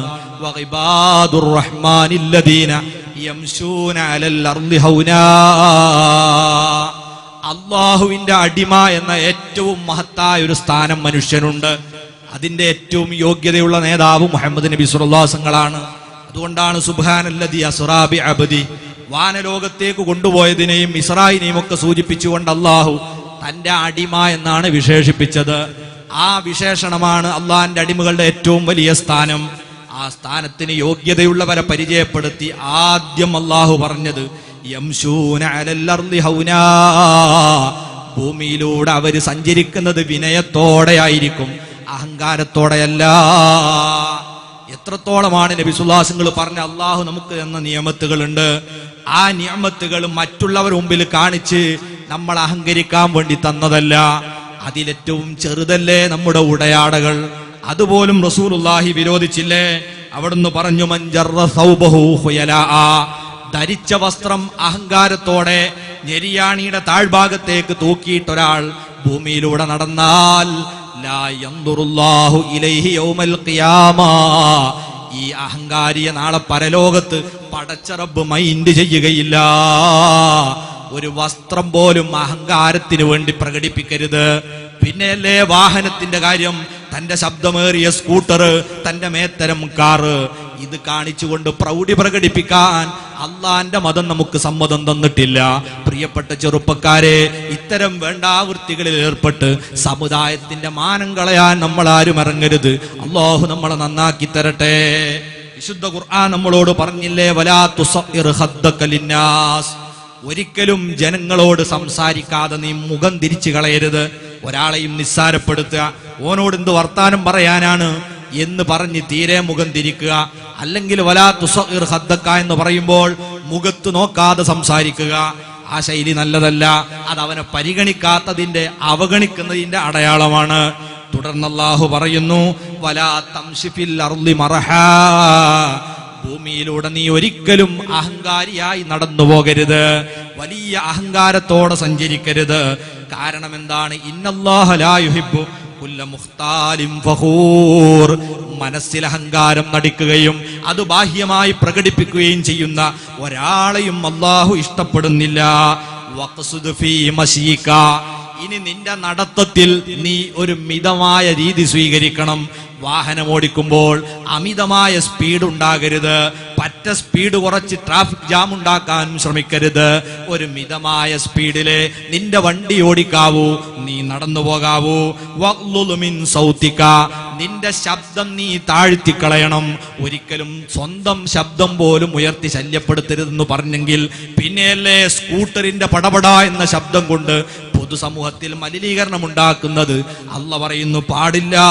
ഇത്തരം പ്രവൃത്തികളിൽ ഏർപ്പെടുന്നത് അള്ളാഹു വളരെ നീചമായ പ്രവൃത്തിയായി ചിത്രീകരിച്ചുകൊണ്ട് പറയുന്നത് ഇന്ന അങ്കറല്ല സുവാത്തി ലസൗത്തുൽ ഹമീർ, ഏറ്റവും അരോചകമായ ശബ്ദം അത് കഴുതയുടെ ശബ്ദമാണ്. ശബ്ദമുയർത്തി ആളുകളെ ശല്യപ്പെടുത്തരുത് എന്ന് പറഞ്ഞതിന് ശേഷം എന്തിനിങ്ങനെ പറഞ്ഞു? പണ്ഡിതന്മാര് പറയുന്നത് ഇത് രണ്ട് രീതിയിലാണ്. ഒന്ന്, നമ്മൾ ഒരാളെ ശബ്ദപ്പെടുത്തി ഭീഷണിപ്പെടുത്തലും അവനെ ഇരുത്തിക്കളയും ചെയ്യുന്ന സ്വഭാവമുണ്ട്, അത് നല്ലതല്ല. അങ്ങനെയാണെങ്കിൽ കഴുതയുടേതാണ് ഏറ്റവും അരോചകമായ ശബ്ദം. കഴുതന്റെ ശബ്ദം കേട്ടിട്ട് ആരെങ്കിലും പേടിക്കാറുണ്ടോ? ഇല്ല. അത് നിന്ദ്യമായ ജീവിയാണ് എന്ന് പറയാറാണ്. വിവരമില്ലാത്തവനെ കഴുതയോട് ഉപമിക്കാറാണ് പതിവ്. അതുകൊണ്ട് തന്നെ ശബ്ദം വെച്ചുകൊണ്ടൊന്നും ഒരാൾക്കും പ്രതാപം വരാൻ പോകുന്നില്ല, അതിലൂടെ അഭിമാനം നേടാൻ പോകുന്നില്ല. അത് ഹിമാറിന്റെ സ്വഭാവമാണെന്നാണ് അള്ളാന്റെ ഖുർആൻ നമ്മളെ പഠിപ്പിച്ചതെങ്കിൽ പ്രിയപ്പെട്ടവരെ, ഒരു കാലത്ത് ജീവിതത്തിലൂടെ ഇസ്ലാമിനെ പഠിപ്പിച്ച നേതാക്കള് നടന്നു ജീവിച്ച നാടാണ് നമ്മുടേത്. നേരത്തെ ഇവിടെ VS സൂചിപ്പിച്ചില്ലേ, മഹാനായ മാലിക് ഇബ്നു ദീനാർ റളിയല്ലാഹു തആല നിങ്ങൾ വന്നപ്പോ അപ്പു എന്ന ഹൈന്ദവ സഹോദരൻ ഇളനീര് വെട്ടിക്കൊടുത്തപ്പോൾ ഹലാലാണോ ഹറാമാണോ എന്ന് ഉറപ്പുവരുത്താനുള്ള അന്വേഷണം നടത്തിയതിൽ ആകൃഷ്ടരായി ഈ സംസ്കാരം നമുക്ക് ആവശ്യമാണെന്ന് പറഞ്ഞല്ലേ നമ്മുടെ ഉപ്പാപ്പമാരെല്ലാം ഈ മതത്തിലേക്ക് കടന്നു വന്നത്. അവരെ പിന്മുറക്കാരായ നമ്മൾ വേണ്ടാത്തത് ചെയ്തുകൊണ്ട് ഈ മതത്തിലേക്ക് വരാൻ ആഗ്രഹിച്ചവരെ പോലും തടയുന്ന ദുർവൃത്തരായി മാറിയാൽ അള്ളാന്റെ മുമ്പിൽ നമുക്ക് വലിയ നാശം വരികയില്ലേ? പടച്ച റബ്ബ് നമ്മളെ കാത്തുരക്ഷിക്കുമാറാകട്ടെ. അതുകൊണ്ട് തന്നെ ഇത്യാദി ദുഷ്പ്രവണതകളിൽ നമ്മൾ പിന്തിരിയുക, പിന്മാറുക. അള്ളാഹു പൊരുത്തപ്പെട്ട രീതിയിൽ, അള്ളാഹു ഇഷ്ടപ്പെടുന്ന രീതിയിൽ മാത്രം നമ്മൾ അങ്ങാടിയിൽ പ്രവർത്തിക്കണം. ഒരിക്കലും പെരുന്നാളിന്റെ രാത്രികളിലോ അല്ലെങ്കിൽ കല്യാണത്തിന്റെ പേരിലോ ഇതുപോലുള്ള മോശമായ പ്രകടനങ്ങൾ നമ്മൾ ഉണ്ടാവരുത്. ഞാൻ അവസാനിപ്പിക്കുകയാണ്. സുബ്ഹാനല്ലാഹ്, ഇന്ന് കല്യാണത്തിന്റെ രാത്രികളിൽ മറ്റൊരു പ്രവൃത്തി നടക്കുന്നു, വളരെ അപകടകരമായ. അതെന്താ? ഈ അടുത്ത് കുവൈത്തിൽ ജോലി ചെയ്യുന്ന ഒരു ചെറുപ്പക്കാരൻ വന്ന് എന്നോട് പറഞ്ഞു, ഞാൻ വല്ലാത്തൊരു വിഷമം പറയാണെന്ന് പറഞ്ഞിട്ട്. എന്താണ് അയാൾ പറഞ്ഞത്? കല്യാണത്തിന്റെ അന്ന് ചെറുപ്പക്കാർ ഇവനോട് വന്ന് പറഞ്ഞു അത്രേ, നീ ഇപ്പം കുറെ കാലമായി ഗൾഫിൽ, ഇവിടുത്തെ മാന്യം മര്യാദ ഒന്നും നിനക്കറിയില്ല, അതുകൊണ്ട് കല്യാണത്തിന്റെ രാത്രി എല്ലാവർക്കും കുറേശ്ശെ ഇറക്കാൻ കൊടുക്കലുണ്ട്. ഇവനവും തിരിഞ്ഞില്ല. പിന്നെ ഒരു വ്യക്തമായി പറഞ്ഞു, അവൻ പറഞ്ഞു അത് മാത്രം എൻ്റെ അടുത്തുനിന്ന് കിട്ടൂല, വേറെ എന്തും വണങ്ങി ഞാൻ തരാം. അങ്ങനെ കൂട്ടുകാർ യോഗം ചേർന്നു, ഒറ്റക്കെട്ടായ ഒരു തീരുമാനം, നാളെ ഈ മുഹമ്മദിന്റെ കൂടെ നമ്മൾ ആരും കല്യാണത്തിന് പോകേണ്ടതില്ല, പുതിയാപ്പിള പോകുമ്പോ ആരും പോകണ്ട, ഐക്യകണ്ഠേന തീരുമാനമെടുത്തു. ഈ തീരുമാനം ഇവൻ അറിയിച്ചപ്പോ ഇവൻ പേടിച്ചുപോയി. അങ്ങനെ അന്ന് ഇവൻ ആകെ ഭീതിയിലായി. അവസാനം ഇവൻ കുറച്ച് കാശെടുത്ത് അവരെ കയ്യിൽ കൊടുത്തിട്ട് പറഞ്ഞു, നിങ്ങൾ പോയിട്ട് എന്ത് കഴിച്ചാലും എനിക്ക് പ്രശ്നമല്ല, അതുമായിട്ട് നിങ്ങൾ ഇങ്ങോട്ട് വരരുത്.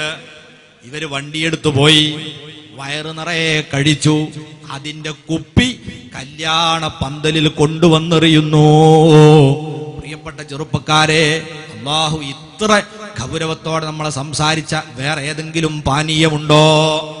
എന്താണ് മദ്യത്തിന്റെ കണക്ക്? നിങ്ങൾ ഇന്ന് പത്രം ഇല്ലാത്തതുകൊണ്ട് കണ്ടിട്ടുണ്ടാവില്ല, നാളെ കാണാം. നമ്മൾ മുന്നേറുകയാണ് വളരെ മുന്നോട്ട്. മദ്യത്തിന്റെ വിഷയത്തിൽ ഇന്ന് ഏറ്റവും അധികം ആളോഹരി കണക്ക് പരിശോധിച്ചാൽ കേരളമാണ് മുന്നിൽ. ദേശീയ ശരാശരി ഒരാൾക്ക് 8 ലിറ്ററാണ് ഇവിടെ കുടിച്ചു തീർക്കുന്നതെങ്കിൽ കേരളത്തിലേക്ക് വരുമ്പോൾ കേരളത്തിലേക്ക് അത് വരും, ദേശീയ ശരാശരിയിൽ 4 ആണെങ്കിൽ കേരളത്തിൽ 8.3 ആണ്. 8 ലിറ്റർ ഒരാൾക്ക് വീതം. കള്ള് കണ്ടിട്ടില്ലാത്ത ആൾക്കാർക്ക് പോലും 8 ലിറ്റർ വീതം ഉണ്ടാവും. എല്ലാവർക്കും ഓരിച്ചു കൊടുത്താൽ കേരളത്തിൽ കുടിച്ചു തീർക്കുന്നത് എന്നാ പറയുന്നത്. മാത്രമല്ല നിങ്ങൾക്കറിയോ, ഇപ്പോ 60% കേരളീയർ മദ്യപിക്കുന്നു. അതില് 40% ആളുകൾ ഒഴിവ് ദിവസങ്ങളിൽ മാത്രം കുടിക്കും. നല്ല ദിവസം നോക്കി വെള്ളിയാഴ്ച മാത്രം കുടിക്കുന്ന സ്വാലിഹീങ്ങളുണ്ട്. പിന്നെ ഞായറാഴ്ച മാത്രം കുടിക്കുന്ന മുത്തഖീങ്ങളുണ്ട്. പെരുന്നാക്കൊക്കെ അത്യാവശ്യം മാത്രം കഴിക്കുന്ന ആൾക്കാർ വേറെയുണ്ട്. പിന്നെ ഒരു കൂട്ടര് 20% ഒരു മുഴുകുടിയന്മാര്, കുടിച്ചിട്ടില്ലെങ്കിൽ നേരെ നിൽക്കാൻ കഴിയാത്ത വിധം അതിന്റെ അടിമകളായി പോയത്. ഇങ്ങനെയുള്ള ഈ കുടിയന്മാരൊക്കെ പാടെ ഓരോ വർഷവും കുടിക്കുന്ന കള്ളിന്റെ തുക എത്രയെന്ന് അറിയുങ്ങൾ? ഒരു വർഷം നമുക്ക് അരി വാങ്ങാൻ 3.5 കോടി കേരളത്തിലെ ജനത 2-3 നേരം അരിഭക്ഷണം തിന്നവരാണ്.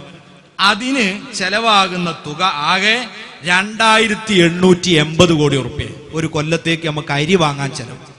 അതേ സ്ഥാനത്ത് ഒരു കൊല്ലത്തേക്ക് നേരത്തെ പറഞ്ഞ മദ്യപാന്മാർ കുടിച്ചു വറ്റിക്കുന്നത് 10,000 കോടി ഉറുപ്പ്യന്റെ കള്ളാണ്. ഇന്നലെ ഒരൊറ്റ ദിവസം പൊന്നോണ നാളിൽ മാത്രം കഴിഞ്ഞ ഓണത്തില് 40 കോടി ഉറുപ്പ്യയുടെ കള്ള് നമ്മളെ ബീവറേജസ് കോർപ്പറേഷന്റെ മദ്യശാലകളുടെ മാത്രം വിറ്റു എന്നായിരുന്നു കണക്ക്. അതിനെ മറികടക്കുന്ന കണക്കാണ് ഇന്നുള്ളത്. ഇന്നലെ വാർത്തയെ പറഞ്ഞു, ഒന്ന് കേൾക്കാൻ കഴിഞ്ഞു. ഇനി നാളെ പത്രത്തിൽ നിങ്ങൾക്ക് ശരിക്കും കാണാം. റെക്കോർഡ് മുന്നേറ്റമാണ്. മദ്യത്തിന്റെ അടിമകളായി മാറുന്നു. സ്വബോധമില്ലാതെ കാലുറക്കാത്തൊരു യുവതലമുറയിൽ നിന്ന് വികസനം പ്രതീക്ഷിക്കുന്ന ഭരണാധികാരികളെ നോക്കി നമ്മൾ ലജ്ജിക്കുക. വഴിവക്കളിൽ മുഴുവൻ അനുവദിക്കാണ്. വേണോ? ആർക്കാ ബാറ് വേണ്ടത്? ആർക്കാ കള്ളിന്റെ ഹോട്ടൽ വേണ്ടത്? യഥേഷ്ടം കൊടുക്കുകയാണ്. അങ്ങനെ കുടിപ്പിച്ച് കടത്തട്ടെ യുവതലമുറയെ. നാട്ടിന് വികസനം ഉണ്ടാവും. ഇതിലൂടെ വരുന്ന ദുരന്തങ്ങളെ സംബന്ധിച്ച്, വ്യക്തിപരമായി മദ്യപാനിക്കുണ്ടാകുന്ന രോഗത്തെപ്പറ്റി, അതിന്റെ കുടുംബ പശ്ചാത്തലം, അതിന്റെ സാമൂഹിക ദുരിതങ്ങള്, ഇതൊന്നും ചിന്തിക്കാതെ നമ്മുടെ ഭരണാധികാരികൾ ദിശാബോധമില്ലാതെ മദ്യത്തെ പ്രോത്സാഹിപ്പിച്ചുകൊണ്ടിരിക്കുന്നത് നമ്മളെ രാജ്യത്തിന് നാണക്കേടായി മാറുകയാണ്.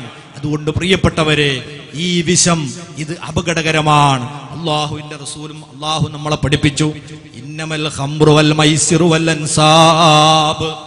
മദ്യത്തെ അല്ലാഹു പരിചയപ്പെടുത്തിയത് എന്തായിട്ടാണ്? റിജ്സുന്നത് മാലിന്യമാണ്. ചോദിക്കട്ടെ, ഒരു ഗ്ലാസ് ചോര അത് കുടിക്കാൻ തന്നാ നിങ്ങൾ കുടിക്കുമോ? അത് മാലിന്യമാണ്. ഒരു ഗ്ലാസ് മൂത്രം തന്നാൽ കുടിക്കുമോ? ചലം തന്നാൽ കുടിക്കുമോ? ശവം തന്നാൽ തിന്നുമോ? അതിന് സമാനമാണ് ഈ നജസ്.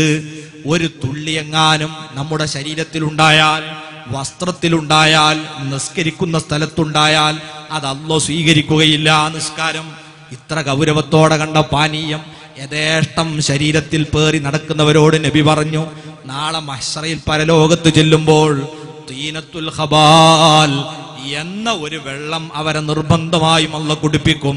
അതദറൂന മാ തീനത്തുൽ ഖബാൽ. തീനത്തുൽ ഖബാൽ എന്നാൽ എന്താണെന്നറിയുമോ? എന്നിട്ട് റസൂലുള്ളാഹി പറയുന്നു, ഇറക്കു അഹ്ലിന്നാർ. നരകത്തിൽ കത്തിക്കപ്പെടുന്ന വ്യഭിചാരികളുടെ ശരീരത്തിലൂടെ നിർഗളിക്കുന്ന ചീഞ്ചലം. അതാണ് ഇവിടെ മദ്യപിച്ച് നടക്കുന്ന ചെറുപ്പക്കാരെ. നാളെ നിങ്ങൾക്ക് കിട്ടാനുള്ളത് ആരെങ്കിലും കമ്പനിയുടെ പേരിലോ കൂട്ടുകാരെ നിർബന്ധത്തിനോ വഴങ്ങി അകപ്പെട്ടു പോയിട്ടുണ്ടെങ്കിൽ വളരെ നല്ല പാശ്ചാത്താപ ബോധത്തോടുകൂടി ഈ പവിത്ര റമളാനിനെ സാക്ഷി നിർത്തി അതിൽ നിന്ന് പിന്തിരിയുക. നിങ്ങളെ കൂട്ടുകാര് അറിവിൽ ആരെങ്കിലും അങ്ങനെ പെട്ടുപോയവരുണ്ടെങ്കിൽ അവന് വ്യക്തിപരമായി വരാൻ പോകുന്ന ദോഷങ്ങളെപ്പറ്റി, അവന്റെ കുടുംബത്തിന്റെ ഭാവിയെ സംബന്ധിച്ച്, ഈ സമുദായത്തിന്റെ മാനത്തെ സംബന്ധിച്ച്, പൊതുസമൂഹത്തിനുണ്ടാകുന്ന ദുരിതങ്ങളെ പറ്റിയൊക്കെ പറഞ്ഞുകൊടുത്ത് പിന്തിരിപ്പിക്കാൻ നമ്മൾ പരിശ്രമിക്കണം. അള്ളാഹു ഈ ഉമ്മത്തിനെ നന്നാക്കി തരുമാറാകട്ടെ. ഞാൻ എൻ്റെ വാക്കുകൾ നിർത്തുകയാണ്. പരമാവധി പാവപ്പെട്ടവരെ ആയിരിക്കണം നമ്മൾ അതിലേക്ക് വിളിക്കേണ്ടത്. പാവപ്പെട്ട ആൾക്കാരെ വിളിക്കണം. പാവപ്പെട്ട ആൾക്കാരെ വിളിച്ചിട്ട് കൂടുതൽ അവരുണ്ട് എന്ന് പരിഗണിക്കുക. ഒരു നേരത്തെ ബിരിയാണി കിട്ടിയാൽ തിന്നാമായിരുന്നു എന്ന് ആഗ്രഹമുള്ള ഒരുപാട് ആളില്ലേ? അവർക്ക് അന്നം കൊടുത്തതിന്റെ ബറക്കത്ത് കൊണ്ട് നമ്മളെ കുടുംബജീവിതം നന്നാവണം എന്നാണ് നമ്മളെ ലക്ഷ്യം. പണക്കാരെ വിളിക്കരുത് എന്നല്ല, പ്രത്യേകം പാവപ്പെട്ടവരെ പരിഗണിക്കണം. അള്ളാന്റെ റസൂല് പറഞ്ഞു, ശർറു ത്വആമി ത്വആമുൽ വലീമാ.